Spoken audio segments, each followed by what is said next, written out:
Neighbor kept letting his dog crap by my mailbox, so I started giving it back one bag at a time. My neighbor kept letting his dog crap right by my mailbox, and after he ignored me, I started returning every single bag to his porch. I live in a duplex, and this guy a couple houses down has this big lab. For almost 2 weeks straight, there'd be fresh dog poop right by my mailbox every single morning. Not off in the grass somewhere safe. Right by the post. So every time I went to get my mail, I had to do this awkward little sidestep around it. At first, I figured maybe he just missed it. Happens, right? But then I started noticing a pattern. It always happened after the same guy walked by with his dog. And here's the thing, I could tell he knew. He'd do this fake distracted phone stare while the dog squatted, like if he wasn't looking, it wasn't his problem.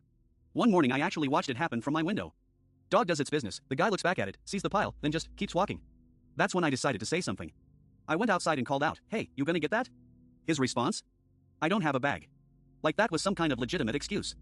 I told him maybe he shouldn't walk his dog without one. He just shrugged and kept going. That shrug did it for me. More than the actual crap, that shrug made me snap. Because it wasn't about forgetfulness anymore. It was about not caring. So I went to the store and bought a cheap box of poop bags. Then I made a decision. Every time his dog left a present by my mailbox, I'd scoop it up, tie it in a bag, and drop it on his porch. Nothing violent or crazy. Just neat little returns. A gift, really. By day 3, he definitely knew what was happening. By day 6, he knocked on my door and told me I was being childish. I told him what's actually childish is thinking your dog's mess becomes my problem just because you're lazy. Then he tried to pull this line about how I could have just talked to him first. Which was insane. Because I did. That's literally what I did. I tried being nice, and he shrugged at me. After that week, his dog magically never crapped by my mailbox again. Suddenly the guy discovered that bags actually exist. Problem solved. Look, was it petty? Absolutely. Was it effective? Also absolutely. Sometimes people don't respond to words. They respond to consequences.